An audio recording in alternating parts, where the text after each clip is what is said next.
स्वागत है आपका रोशन डोमिंग के मेडाइवल इंडिया मध्यकालीन भारत के एपिसोड में।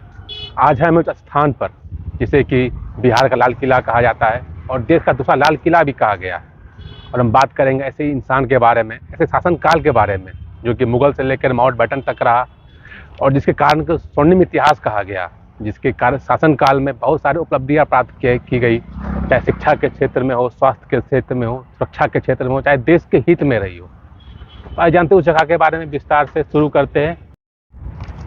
जो किला, जो दुर्ग आप देख रहे होंगे, यही जो कि बिहार का लाल किला कहा जाता है और देश का दूसरा लाल किला कहा गया है, जो कि बिहार के दरभंगे जिले में आता है। और इनका ये स्थान रहा लगभग कई 100 एकड़ में फैला हुआ क्षेत्र है। अलग अलग स्थान जो देख रहे हैं, कहीं टूट गया है, कहीं फूट गया है।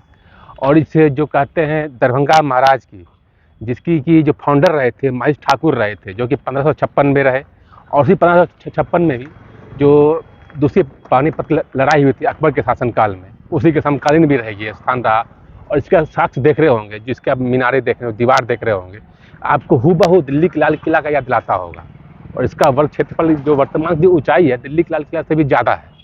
और इसका विस्तार जो क्षेत्र है वह दिल्ली के लाल किला से भी कई गुना ज़्यादा है। ये वर्तमान में कई जगह ऐसे नई बिल्डिंगें बना दी गई, नई नई चीज़ें बना दी गई हैं, लेकिन का जो मूल ढांचा है वो अंदर है। जो आप देख रहे होंगे अंदर जाकर देखने को मिलेगा आपको, जिसका मूल ढांचा है वो अंदर है। अलग अलग जगह जो देख रहे होंगे जो शेर है, और जो इसका जो प्रतीक चिन्ह रहा होगा जो कि मछली कहा जाता है, जो कि अलग शासनकाल में देखे हैं किसी का शेर रहा, किसी का कुछ रहा, लेकिन जो दरभंगा महाराज जी रहे और जो यहाँ का जो शासनकाल रहा, उनका जो चिन्ह रहा, प्रतीक चिन्ह रहा, वो मछली रहा।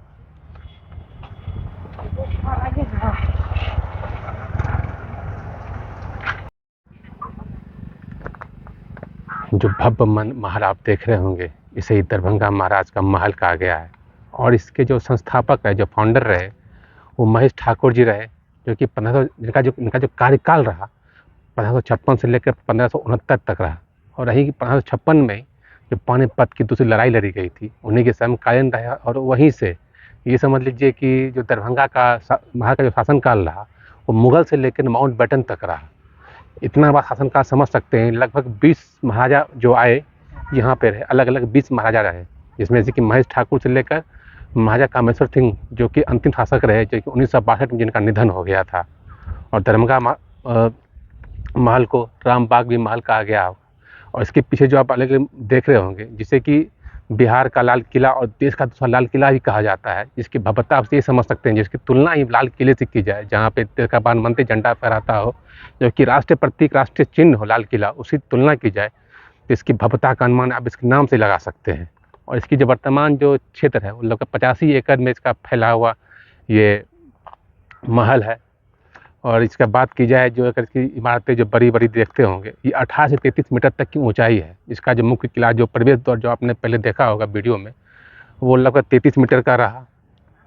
और इसका जो आप कहते हैं ना आर्किटेक्चर, जो कि ढांचा जो तैयार किया गया है, वो इंग्लैंड की जो महारानी जहाँ रहती है निवास, जिनका जो आधिकारिक निवास है बकिंगम पैलेस, उस पर आधारित किया गया है। और फिर बनाने वाले जो निर्माणकार रहे, जो आर्किटेक्ट, जो कंपनी रही, वो कलकत्ता की रही। और इसकी जो मेन गेट, जैसे मैंने बताया था कि इसका जो मेन गेट है, जिसे दिल्ली का लाल किला मुख्य द्वार जो कहते हैं, उसे सिन्हाल कहा जाता है। और इसका जो मुख्य चिन्ह है, जो मैंने पहले ही बताया था कि मछली है। और मछली जो मिथिलांचल की प्रिय भोजन में भी माना जाता है। जैसे मछली भात यहाँ पर खाया बहुत ही प्रिय होता है, जैसे दरभंगा, मधुबनी, इस सब एरिया में जो मिथिलांचल कहा जाता है। और मिथिला यहाँ का बहुत ही प्रिय रहा। और इससे शान शौकत की आप ये लगा सकते हैं, यानी कि यहाँ के जो महाराजा रहे, उन्हें शिक्षा के क्षेत्र में, स्वास्थ्य के क्षेत्र में, सुरक्षा के क्षेत्र में बहुत बड़े बड़े योगदान दिए। काशी हिंदू विश्वविद्यालय में उन्होंने 50 लाख रुपए का योगदान, आज से लगभग 125 साल पहले का योगदान किया गया होगा। प्रयागराज विश्वविद्यालय में, अलीगढ़ विश्वविद्यालय, पटना यूनिवर्सिटी जैसे महान विद्यालयों में उन्होंने योगदान झोली भर भर के दान दिया। और यही नहीं, लगभग जब द्वितीय विश्व युद्ध हुआ था तो उन्होंने लगभग 3 फाइटर जेट उन्होंने सरकार को उपहार के रूप में दिए थे। और बहुत सारे कीर्तिमान हैं जो दूसरे बारे वीडियो में देखते हैं, क्योंकि ये वीडियो थोड़ा बड़ा हो सकता है। और अलग अलग शासकों में से एक रहे महाराजा लक्ष्मीश्वर सिंह की प्रतिमा रही, जिनका शासनकाल 1858 से लेकर 1898 तक रहा। जब सैनिक विद्रोह होने के बाद जो शासनकाल था, गवर्नर जनरल से हटकर वायसराय के हाथों में आ गया था। तब के समय में इन्होंने इस जगह का प्रभार संभाला था। जो आप देख रहे होंगे कि विशाल प्रतिमा, भव्य प्रतिमा है, और ये वहाँ का मुख्य दरबार हॉल था। इसमें वीडियो में बहुत जगह अंदर जाने की अनुमति नहीं है, इससे कारण जो वीडियो है वो बाहर बारी में दिखा पा रहा हूँ, इसलिए क्षमा प्रार्थी हूँ। लेकिन हर संभव प्रयास है कि आपको जितना हो सके बता सकूँ इस जगह के बारे में, इतिहास के बारे में। ये देख सकते हैं महाराजा लक्ष्मीश्वर सिंह।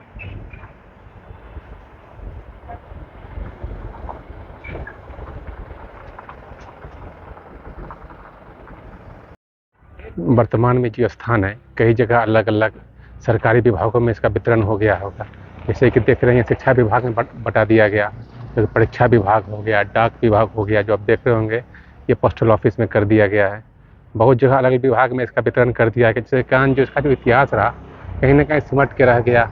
इसका जो होना चाहिए था वैभव, जो गौरव था, कहीं ना कहीं हर जगह कम होता दिख रहा है। जंगल झाड़ या मेंटेनेंस ना होने के कारण ये अपनी अपनी गरिमा धीरे धीरे खोता दिख रहा है।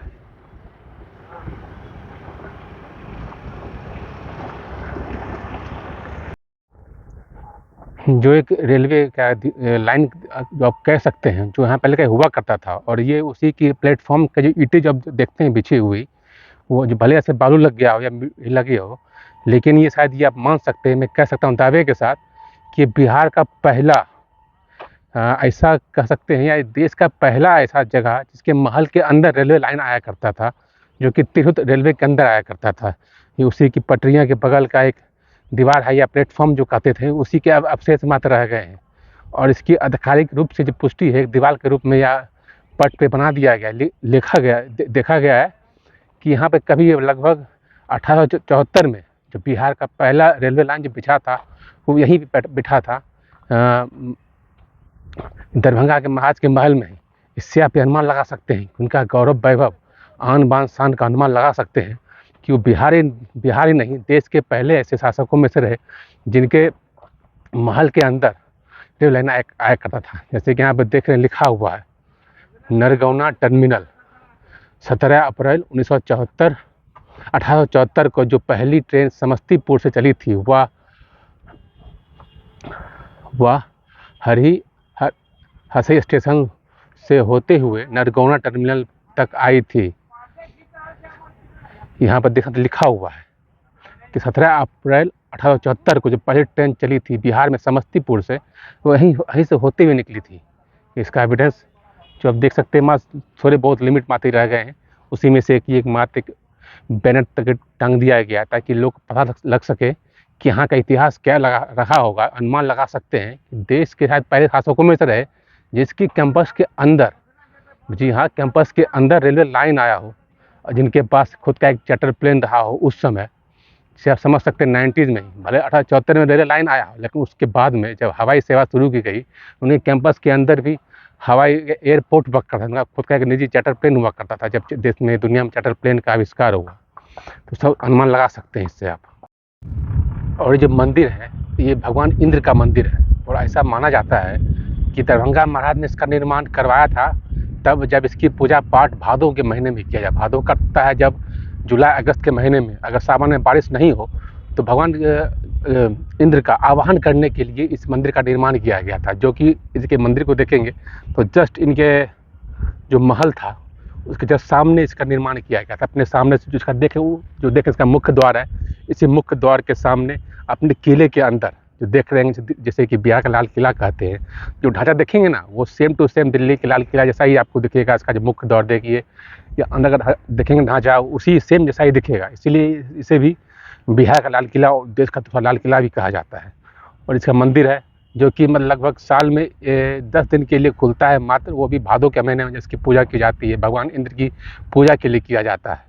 तो उससे ये मान्यता थी, लोग मानते हैं कि वो जनता के बहुत प्रिय थे, वो जनता का बहुत सेवा करते थे, अपने परिवार का उन्हें मानते थे। इसीलिए इस मंदिर का निर्माण किया गया था ताकि जो उनकी जनता है वो भूखमरी से ना मरे, भूखे ना रहे, सुख समृद्ध रहे। यही इसका मुख्य उद्देश्य था, इसलिए इस मंदिर का निर्माण ही किया गया था। हालांकि अभी बंद होगा, बंद ही है। और ही नहीं, इसके आसपास जो देख रहे हैं और कोई मंदिर है, अलग अलग मंदिर का निर्माण किया गया होगा। कई देवी देवताओं के मंदिर हैं आसपास, उनमें से एक इंद्रदेव रहे या माँ काली की पूजा कहिए यहाँ तक ये मानता है कि वो स्वयं एक बहुत बड़े तांत्रिक थे, इसलिए उन्होंने अपनी चिता के ऊपर ही एक मंदिर का निर्माण करवाया था, जो कि मंदिर कहीं और है, लेकिन ये कैंपस उन्हीं कैंपसों में से एक था। जो अलग अलग निर्माण देख रहे होंगे, घर जो देख रहे हैं, ये घर पूरे उनका कैंपस था। लगभग जो उनका क्षेत्र था ना, उनका क्षेत्र लगभग 460 वर्ग किलोमीटर में उनका जो क्षेत्र जो था, साम्राज्य था, वो फैला हुआ था। दरभंगा महाराज की आन बान शान से इससे पता लगा सकते हैं कि उनकी आन बान शान कैसी रही होगी। इस जगह को देख के, इस मंदिर को देख के, इस महल को देख के, इस द्वार को देख के, जो कि लाल किले के सांप ढांचे से दिखता है, स्पष्ट लगेगा कि आप लाल किले में आप आ गए हो यहाँ से देखने में।